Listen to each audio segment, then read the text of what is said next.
प्यारे विद्यार्थियों, छोटे भाइयों बहनों, आज हम लोग चर्चा करने जा रहे हैं भारतीय न्याय संहिता के संदर्भ में। प्यारे विद्यार्थियों, हमने कल की कक्षा में आपको बताया था कि कहाँ से कैसे चीजें आती हैं और क्या तरीके होते हैं क्वेश्चंस के, जिसमें हमने धारा 1 को आपको बताने का प्रयास किया, जिसमें हमने आपको बताया इस संहिता का संक्षिप्त नाम क्या है, विस्तार क्या है, प्रारंभ होना क्या है। ये सारी बातें हमने चर्चा की, जिसके 6 खंड थे, जिनको हमने एक एक करके आपको एक्सप्लेन किया। उम्मीद करते हैं समझ में आया होगा। आइए इसी संहिता की अब धारा 2 पर चर्चा करेंगे।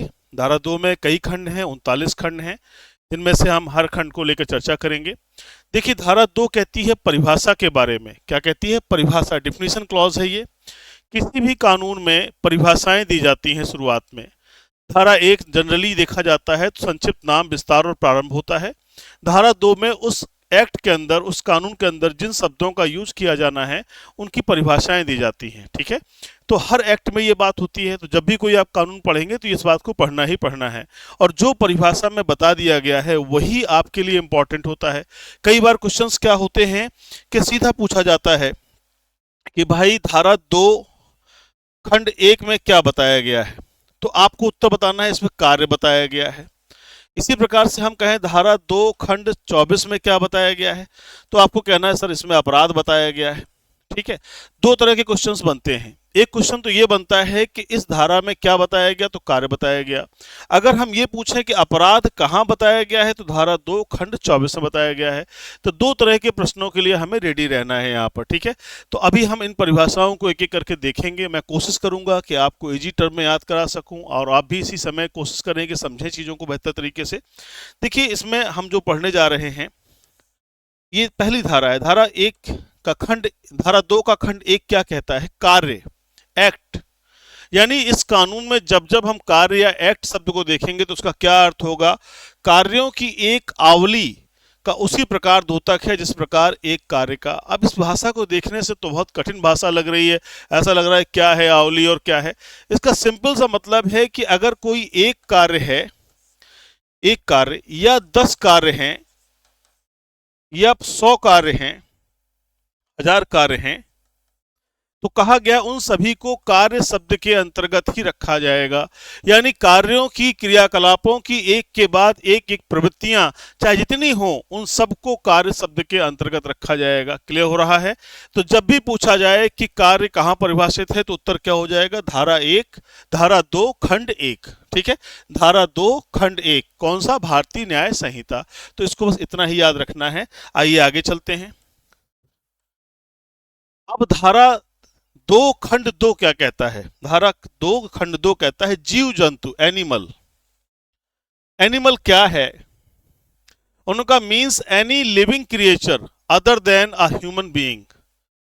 यानी जीव जंतु से तात्पर्य क्या है? मानव से भिन्न कोई जीवित प्राणी आता है।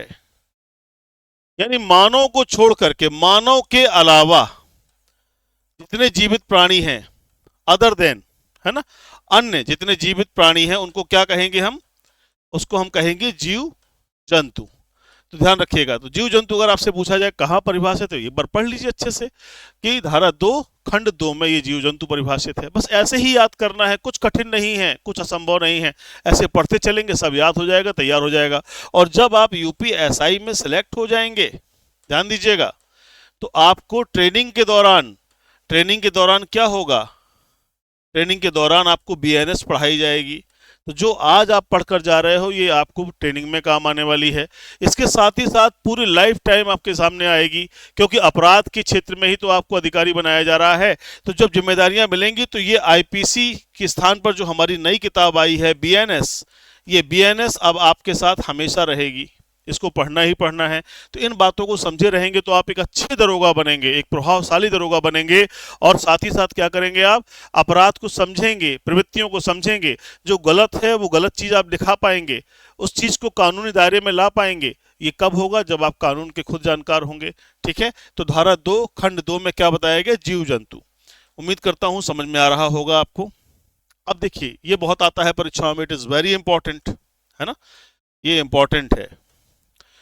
बालक से क्या तात्पर्य है? बालक शब्द धारा 2 खंड 3 में बालक बता दिया गया है। अब बालक बता दिया गया तो क्या कहा गया? बालक से 18 वर्ष से कम आयु का कोई व्यक्ति अभिप्रेत है। यानी 18 वर्ष से कम आयु का जो भी बच्चा है वो क्या है, बालक शब्द के अंतर्गत आ जाता है। कोई व्यक्ति, एनी पर्सन, जो 18 साल से बिलो 18 ईयर्स है, उसे क्या कहेंगे हम, वो बालक शब्द की परिभाषा में आएगा। तो यही प्रश्न परीक्षाओं में बन जाता है कि बालक से तात्पर्य है 16 वर्ष के बच्चे से, 17 वर्ष के बच्चे से, 18 वर्ष के बच्चे से, 21 वर्ष के बच्चे से। तो अब आपको अगर पता है तो आप 18 लगा देंगे। यही एज हमारे मेजर होने की एज भी मानी जाती है, बालिग होने की एज मानी जाती है, ठीक है ना। तो इसको याद रखेंगे, तो इससे परीक्षा में प्रश्न गलत नहीं होगा। तो धारा 2 खंड 3 में क्या बताया गया है, बालक को परिभाषित कर दिया गया है। क्लियर हो रहा है, इसको दिमाग में सेट कर लीजिएगा, ठीक है। चलिए आगे चलते हैं। अब देखिए एक शब्द आ रहा है आपके सामने, कूटकरण। कूटकरण क्या है, कूटकरण आपके सामने आ रहा है ना। अब देखिए काउंटरफीट क्या कहलाता है। कूटकरण कोई व्यक्ति जो एक चीज को दूसरी चीज से सादृश्य इस आशय से करता है कि वह उस सादृश्य से प्रवंचना करे, या यह संभाव जानते हुए करता है कि तद द्वारा प्रवंचना की जाए कि वह कूटकरण करता है, यह कहा जाता है। अब अगर आप परिभाषा ऐसे पढ़ोगे तो आपको लगेगा ये पढ़ने से अच्छा ना पढ़ा जाए, ठीक है।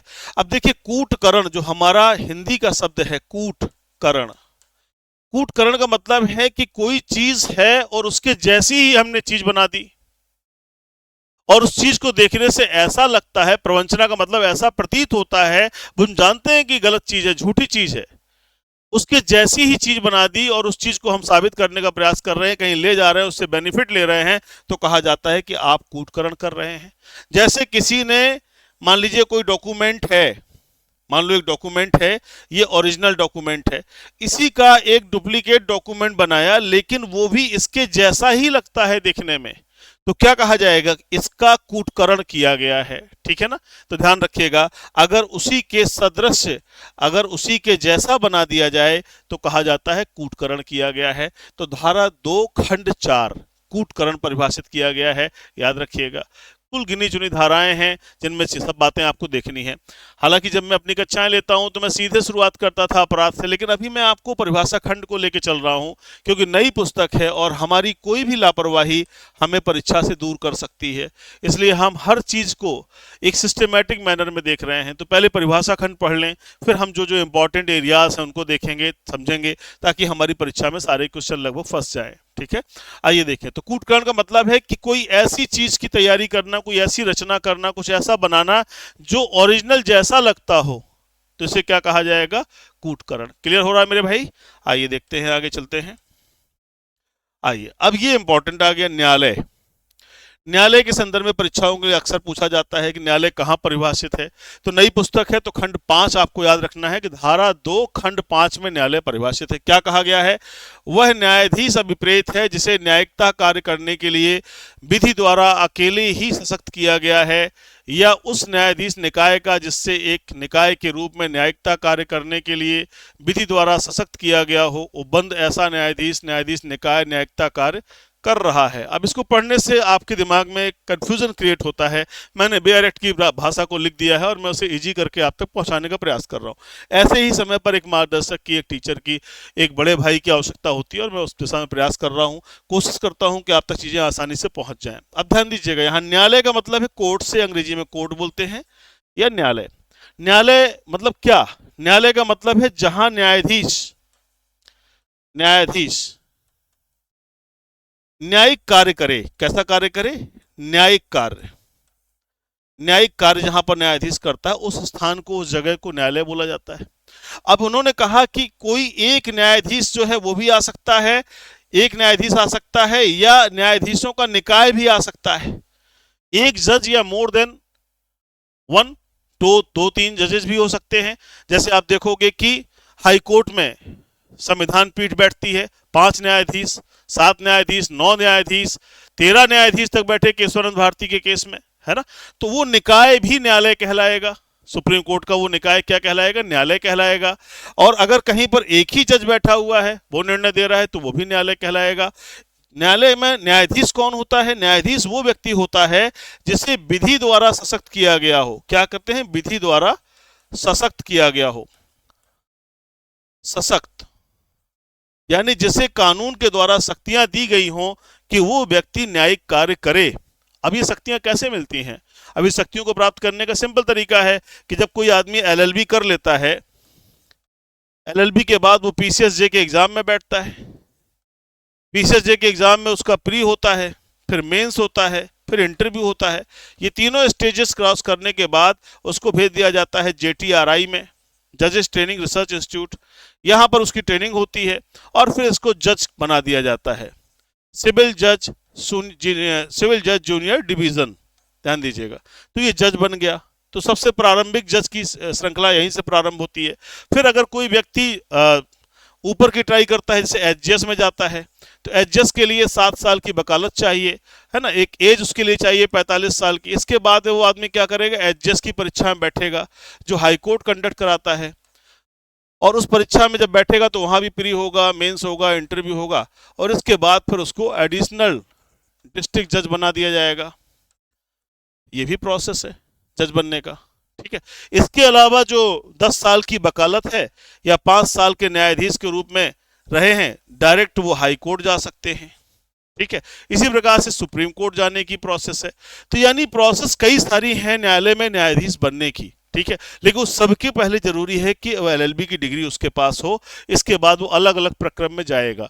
तो न्यायालय में न्यायाधीश जो बनाए जाते हैं उन्हें विधि द्वारा सशक्त किया जाता है, उन्हें एम्पावर्ड किया जाता है ताकि वो न्यायिक कार्य कर सके। ऐसी सड़क से किसी आदमी को बुला लेंगे तो न्यायिक कार्य कैसे करेगा? वो कानून की जानकारी होना चाहिए। और आपको बधाई हो, और देश के लिए भी बहुत बड़ा विषय है कि हमारे उच्चतम न्यायालय में न्याय की देवी की प्रतिमा लग गई है, और इस बार न्याय की देवी की आंख में पट्टी नहीं है, पट्टी हटा दी गई है। अब तलवार नहीं है, संविधान है।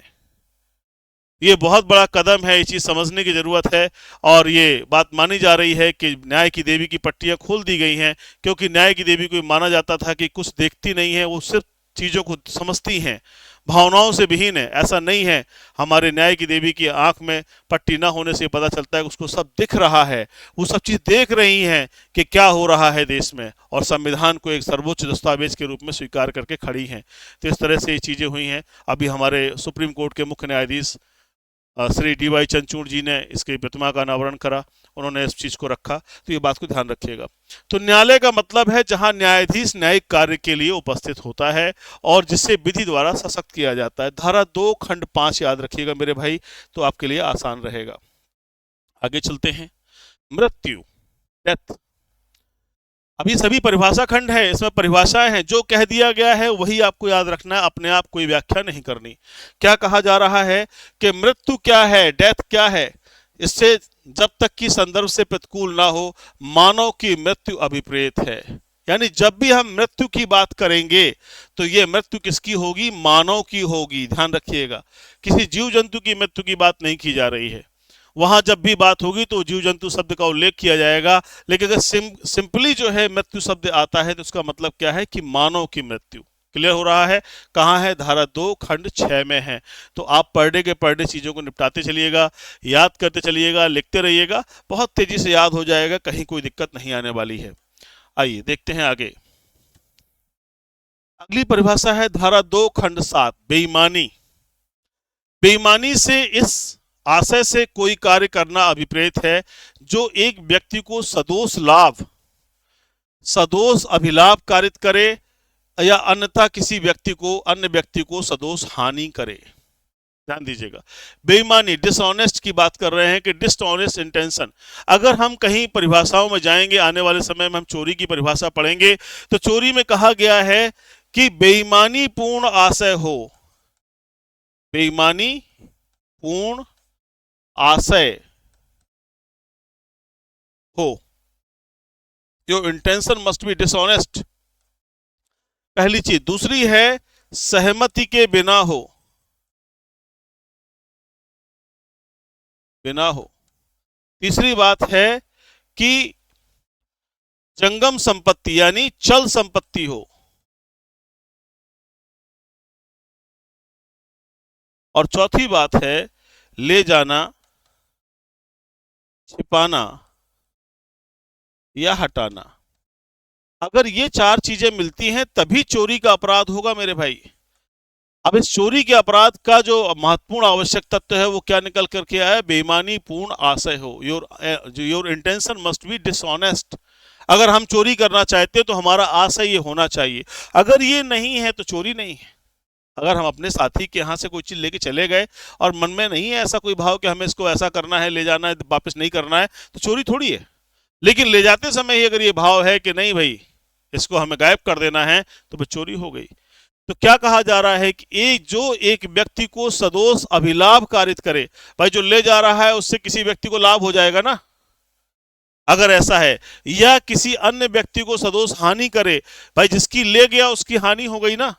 तो अगर कोई ऐसा कार्य है जिससे किसी व्यक्ति को लाभ होता है और किसी अन्य व्यक्ति को हानि होती है, तो ऐसे आशय को हम क्या कहते हैं? बेईमानी।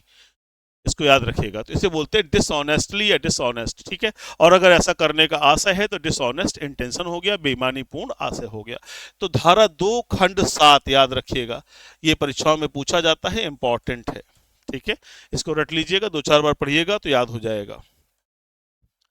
अब देखें दस्तावेज आ गया, इससे भी क्वेश्चंस पुट अप होते हैं, ये इंपॉर्टेंट है।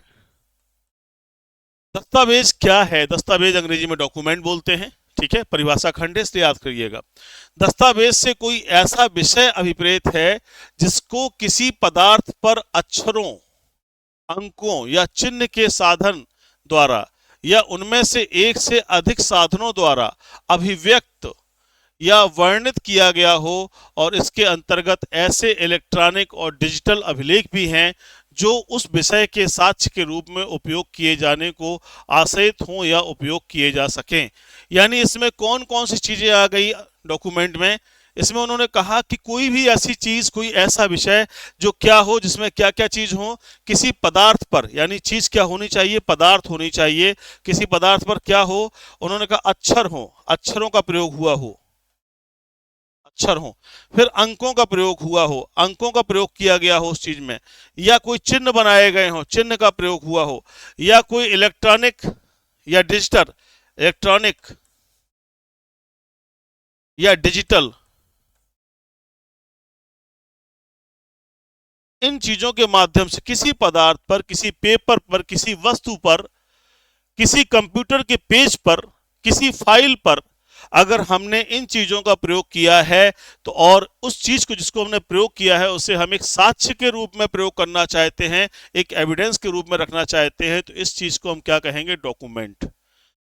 डॉक्यूमेंट का मतलब आप ऐसे समझिए कि कोई भी ऐसा दस्तावेज, कोई भी ऐसी वस्तु, कोई भी ऐसी चीज जिसमें अक्षर, अंक, इन चीजों का प्रयोग किया जाता है, कोई संकेत बनाया जाता है, कोई चिन्ह बनाया जाता है, जिसको हम भविष्य में चीजों को यूज कर सके, इन सभी दस्तावेजों को हम क्या कहते हैं?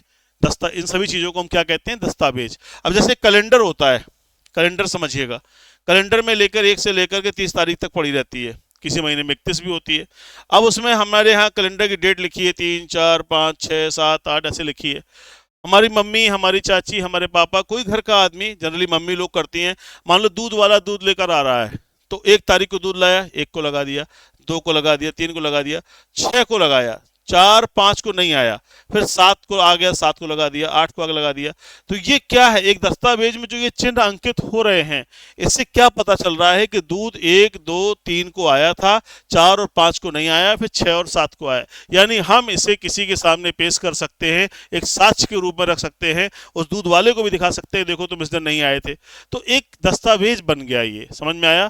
तो कोई भी ऐसी वस्तु या कोई भी ऐसा पदार्थ जिसमें चिन्ह का, अंक का प्रयोग किया जाता है, अक्षरों का प्रयोग किया जाता है, या अगर हम सूचना प्रौद्योगिकी अधिनियम की बात करें तो कोई ऐसा पेज, ठीक है, कोई ऐसा पेज, इलेक्ट्रॉनिक पेज, जिस पर हम इलेक्ट्रॉनिक तरीके से या डिजिटल तरीके से कुछ लिखते हैं, तैयार करते हैं, बनाते हैं, तो उसे हम क्या कहेंगे? दस्तावेज कहेंगे। तो धारा 2 खंड 8 इंपॉर्टेंट है, याद रखिएगा। प्रश्न कैसे आ सकता है कि दस्तावेज कहाँ बताया गया है? तो धारा 2 खंड 8 में बताया गया है। दस्तावेज के अंतर्गत क्या आता है? तो फिर दस्तावेज के अंतर्गत कौन सी चीजें आती है? तो इलेक्ट्रॉनिक, डिजिटल अभिलेख आते हैं, अंक आते हैं, अक्षर आते हैं, चिन्ह आते हैं, जो किसी पदार्थ पर उत्कीर्ण किए गए हैं, बनाए गए हैं, रखे गए हैं। क्लियर हो रहा है मेरे भाई? तो याद रखिएगा, बहुत अच्छा प्रश्न है, और मिस्टेक हो जाती है तो फिर दिक्कतें आती हैं। अब उसी के एग्जाम्पल दृष्टांत के रूप में दिए गए हैं, परीक्षाओं में दृष्टांत यही सब ज्यादा आ जाते हैं, इनको भी याद रखिएगा। अब क्या कहा जा रहा है? किसी संविदा के निबंधनों को अभिव्यक्त करने वाला लेख जो उस संविदा संविदा के साक्ष्य के रूप में उपयोग किया जा सके दस्तावेज है। संविदा माने क्या होता है? संविदा माने कॉन्ट्रैक्ट बोलते हैं, है ना, between two parties, three parties, four parties, चार पांच लोग हैं, उनके बीच में किसी विषय पर कोई समझौता हुआ। अगर ऐसा समझौता कानून की दृष्टि से सही है और कानून की दृष्टि से उसे पेश किया जा सकता है तो उसे हम एक वैलिड एग्रीमेंट मानते हैं और उसी वैलिड एग्रीमेंट को हम कहते हैं कॉन्ट्रैक्ट। ठीक है, तो अगर कोई एग्रीमेंट है हमारा, अगर हमारा कोई एग्रीमेंट है, ठीक है, एक पार्टी है, दो पार्टी है, तीन पार्टी है, तो इनके बीच में जो एग्रीमेंट बना हुआ है इसे क्या कहेंगे? दस्तावेज कहेंगे। यही कहा गया है पहले खंड में कि अगर कोई संविदा के निबंधनों को अभिव्यक्त करने वाला कोई लेख है तो वो क्या कहलाएगा? वो डॉक्यूमेंट कहलाएगा, पहली चीज। फिर क्या कह रहे हैं कि बैंकर पर दिया गया चेक दस्तावेज है। A cheque upon a banker is a document. अगर हम कोई चेक देते हैं, चेक देने का मतलब है कि उसमें हम अमाउंट भरेंगे, हम उसमें साइन करेंगे, हम उसमें डेट डालेंगे, तो ये एक क्या हो गया? डॉक्यूमेंट हो गया। तो याद रखिएगा कि एक चेक भी क्या है? डॉक्यूमेंट है। फिर क्या कहा गया? मुख्तारनामा दस्तावेज है। मुख्तारनामा माने power of attorney. Power of attorney आपने सुना होगा। पावर अटॉर्नी क्या होती है? जैसे मान लीजिए कोई प्रॉपर्टी मेरी है और मैंने अपने किसी आदमी को पावर ऑफ अटॉर्नी दे दी, यानी हमने उसको कह दिया कि तुम इस प्रॉपर्टी की देखभाल करोगे, जिम्मेदारियों का निर्वहन करोगे, जो भी चीजें हैं तुमको इसका अधिकार है, तुम साइन कर सकते हो, चीजों को देख सकते हो।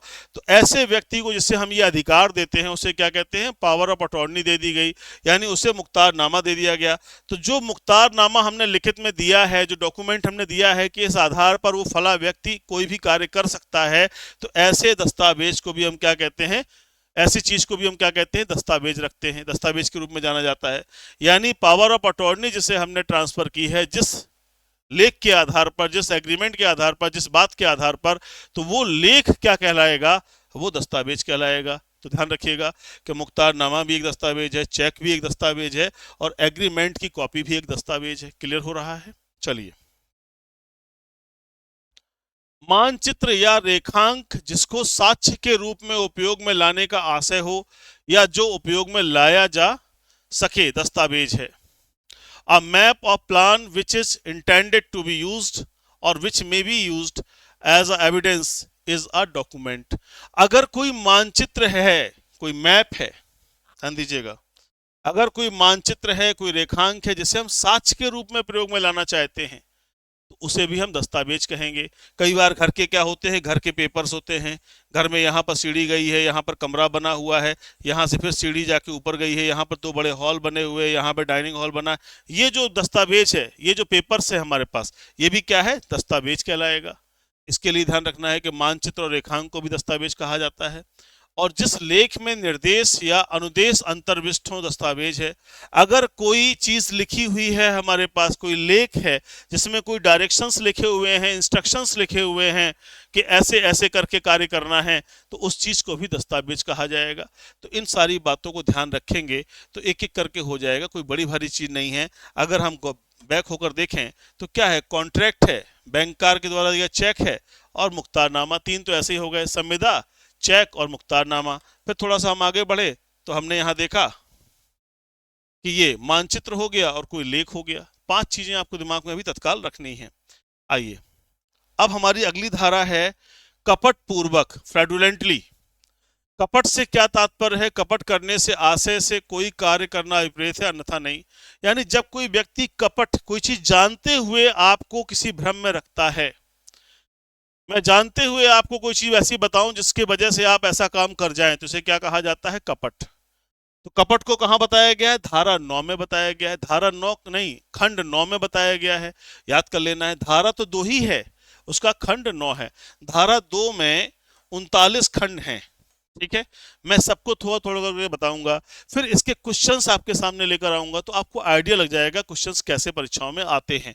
अभी आप एक बार सुन लीजिए, समझ लीजिए, फिर आने वाले समय में हम इसे बेहतर कर सकते हैं। प्यारे विद्यार्थियों, हम लोगों का एक ऑनलाइन कोर्स शुरू हुआ है अभी, उसकी क्लासेस अभी शुरुआत हो रही है उनकी।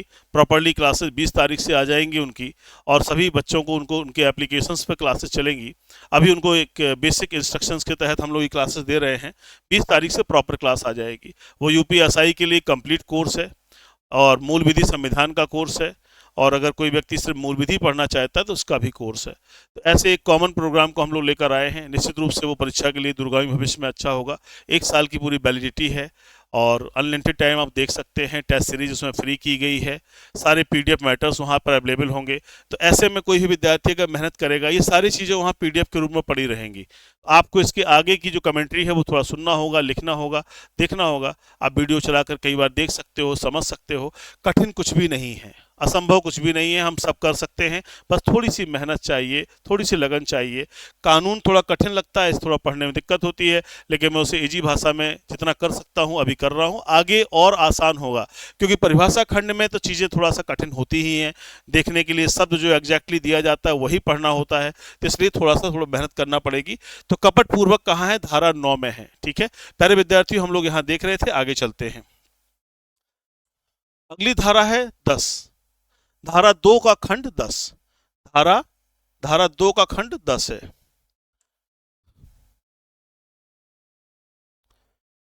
धारा 2 खंड 10। धारा 2 खंड 10 अब क्या कहता है? लिंग, जेंडर के बारे में। इससे क्वेश्चन एक आएगा, ये इंपॉर्टेंट है आपके लिए इस वर्ष। धारा 2 में लिंग बताया गया है। कहा गया पुल्लिंग वाचक शब्द वह और उसके व्युत्पन्न का प्रयोग किसी भी व्यक्ति के लिए किया जाता है, चाहे वो पुरुष हो या महिला या उभयलिंगी। इन्होंने क्या कहा? इन्होंने अजीब टाइप से, हम लोगों को लगता है क्या बताना चाहते हैं, इसको ध्यान दीजिएगा। इन्होंने कहा वह, यानी वह शब्द हम जिसके लिए प्रयोग कर रहे हैं, ही शब्द हम जिसके लिए प्रयोग कर रहे हैं, इट डेरिवेट्स आर यूज्ड और any person whether male female और ट्रांसजेंडर। ध्यान दीजिएगा, ये कहा जा रहा है कि इससे क्या हमें ड्राइव हो रही है चीजें। इससे हो रही है ही में वह सी भी आता है। ठीक है, तो उन्होंने इस चीज को एक्सप्लेन करके कहा कि मेल भी आएगा, फीमेल भी आएगा और ट्रांसजेंडर भी आएगा। जब लिंग शब्द का प्रयोग कभी भी किया जाए तो उसका मतलब पुरुष भी हो सकता है, महिला भी हो सकता है और उभयलिंगी भी हो सकता है। सुप्रीम कोर्ट ने उभयलिंगी के संदर्भ में, ट्रांसजेंडर के संदर्भ में कहा कि अगर कोई किन्नर वर्ग का कोई व्यक्ति या कोई ट्रांसजेंडर समान योग्यता रखता है, समान कार्य क्षमता रखता है, तो उसे भी समान अधिकार मिलने चाहिए। तो इसी चीज को ध्यान रखते हुए सारी जगह, सारे एक्ट में परिवर्तन हुआ है और ट्रांसजेंडर को वहां रखा गया। यहां तक कि आप परीक्षाओं में भी देखोगे, ऑप्शन में भी आपको लगेगा कि मेल फीमेल एंड ट्रांसजेंडर का कॉलम है, क्योंकि जहां पर उनकी बौद्धिक क्षमता का यूज होना है, जहां उनकी प्रतिभा का यूज होना है, वहां और किसी बात का कोई मतलब नहीं है। तो प्यारे विद्यार्थियों, आपको लगता है, आपको जहां तक मुझे लग रहा है चीजें समझ में आ रही होंगी। मेरी कोशिश है कि चीजें आप तक पहुंचे। आज धारा 2 खंड 10 तक मैंने आपको एक्सप्लेन किया है। कल इसके आगे हम लोग चलेंगे, एक एक पार्ट को देखेंगे। अब जो इंपॉर्टेंट चीजें होती है, मैंने फिर से एक बार बता देना है कि देखिए, आपने आज जो पढ़ा है चीजें, उनमें न्यायालय की परिभाषा इंपॉर्टेंट है। न्यायालय की परिभाषा इंपॉर्टेंट है। न्यायालय कहां पर है, ध्यान दीजिएगा। कपट पूर्वक इंपॉर्टेंट है। इसके अलावा लिंग इंपॉर्टेंट है। ठीक है, इसके अलावा आपका बेईमानी पूर्वक इंपॉर्टेंट है। इन चीजों को आपको बिल्कुल रट लेना है। इनमें से एक आध क्वेश्चन आपको मिलने की उम्मीद है। परीक्षाओं में ऐसा कोई भी क्वेश्चन आ सकता है। उम्मीद करता हूं चीजें आप तक पहुंच रही होंगी। एक एक करके धीरे धीरे हम लोग प्रयास करेंगे, सारी बातें आप तक जाएंगी। बहुत ही जल्दी सारी कक्षाएं रेगुलराइज हो जाएंगी और आपको बहुत कुछ पढ़ने को मिलेगा, देखने को मिलेगा। इसके साथ ही साथ अभी आने वाले समय में जब थोड़ा सा इस पुस्तक को पढ़ लें, तो फिर हम नागरिक सुरक्षा के बारे में पढ़ेंगे, भारतीय नागरिक सुरक्षा अधिनियम, क्योंकि वो भी नई किताब है। बहुत सारे चेंजेस हैं। आईटी एक्ट की वजह से बहुत सारे चेंजेस हैं। आईटी एक्ट 2000 की वजह से इस किताब में भी चेंजेस है। आपने देखा, अभी कुछ देर पहले मैंने आपसे चर्चा की थी कि यहाँ पर देखेंगे आप, तो दस्तावेज की परिभाषा में आप ये देखें, इलेक्ट्रॉनिक और डिजिटल अभिलेख, इस शब्द को भी वहाँ रखा गया है।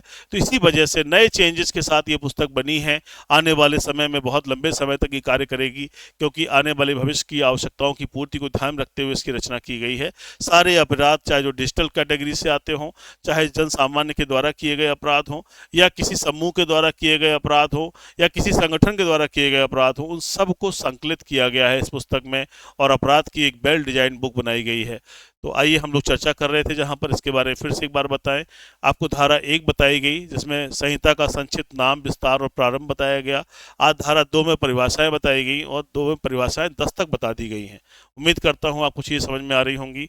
कल मिलेंगे, 10 के बाद आगे की चर्चा करेंगे और इसी क्रम में धीरे धीरे पढ़ते रहेंगे। इनसे जुड़े हुए चैप्टर में जो जो चीज़ें रहेंगी उनके क्वेश्चंस में मैं आपको कराऊंगा, तो उससे आपको ये पता चलेगा क्वेश्चंस आते कैसे हैं, क्योंकि पढ़ना ही इंपॉर्टेंट नहीं है, ये समझना बहुत इंपॉर्टेंट है क्वेश्चन का फॉर्मेट क्या है। तो जैसे जैसे कुछ धाराएं निकल जाएंगी, मैं एक संकलित क्वेश्चन की सीरीज लाऊंगा, वो आप तक पहुंचाऊंगा ताकि आप उसे कर सकें, पढ़ सकें, समझ सकें। अपना बहुत ख्याल रखिए। मैं ईश्वर से प्रार्थना करूंगा कि ईश्वर आपको सद्बुद्धि प्रदान करे, जीवन पथ पर आगे बढ़ें, अपने लक्ष्य को पूरा करें। जय हिंद।